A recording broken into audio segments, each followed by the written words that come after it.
Think Outside the Lines is a space for anyone ready to stop checking boxes, to step off autopilot, and create the life you actually want, with clarity, intention, and alignment.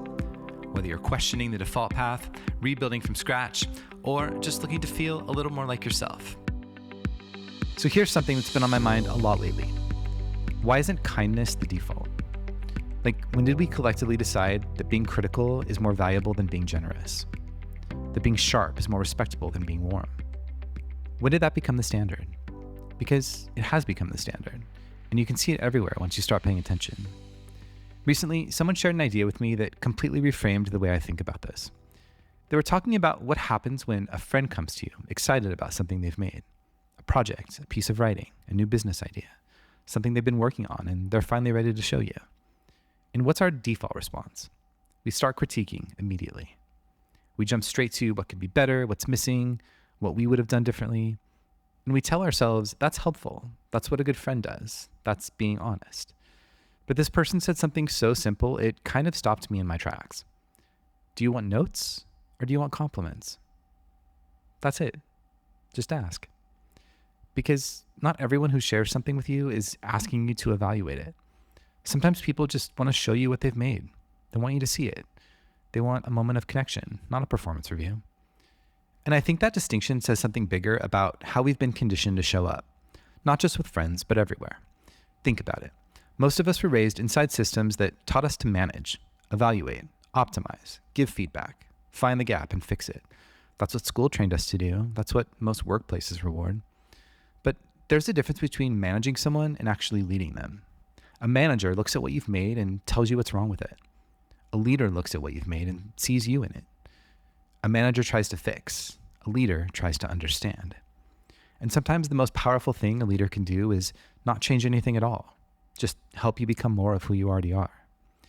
That's a different posture entirely. And honestly, it applies way beyond the workplace. It applies to friendships, parenting, partnerships. Any moment where someone shows up and says, here's what I've got. And you get to decide how to meet them.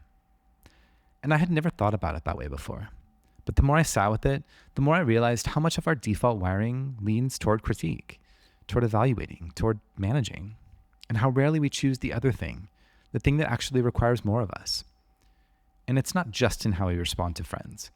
Think about social media for a second. We've spent over a decade training ourselves to interact with people through screens, to react instead of respond, to comment without context, to form opinions about strangers in seconds and share those opinions without ever considering that there's a real person on the other end. And the thing is, that conditioning doesn't stay online. It bleeds into how we show up in real life. It changes the texture of our in-person interactions. We become quicker to judge, slower to listen, more comfortable being dismissive, less comfortable being sincere. Social media has quietly stripped away the humanity of our casual interactions, and most of us haven't even noticed it happening. So we walk around a little harder than we need to be, a little sharper, a little more defensive. And look, resilience matters. Boundaries matter. The ability to keep going when things are hard, that matters. But somewhere along the way, resilience turned into armor. And I think we've confused hardness with strength. They're not the same thing. Hardness is reactive. It's a wall. Someone is unkind to you, you get harder. The world feels heavy, you shut down. A conversation feels vulnerable, you deflect. Kindness is the opposite. Kindness requires you to stay open, even when it's uncomfortable, even when the easier thing would be to not bother. And it's not soft, it's not passive. Choosing kindness, real kindness, not the performative kindness, it takes more courage than defaulting to criticism ever will.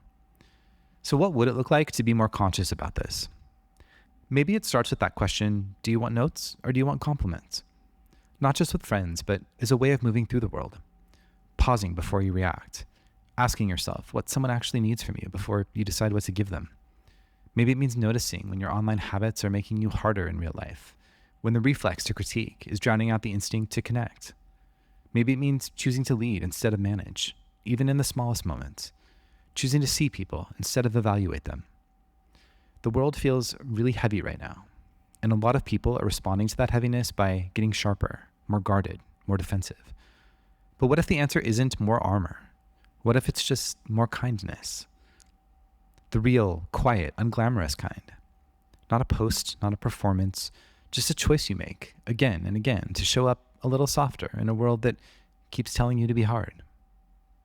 So I'll leave you with this question to ponder. What would change if you chose kindness over hardness? I'd love to hear your answer, so drop in the comments, send me a message. Wherever you're hearing this, let me know. And thanks for being here. Thanks for spending some time with me today. Choosing to step off autopilot and think differently about your life takes work, and I don't take it lightly that you're here. If today's episode resonated, the best way to support the show is to share it with someone who might need to hear it.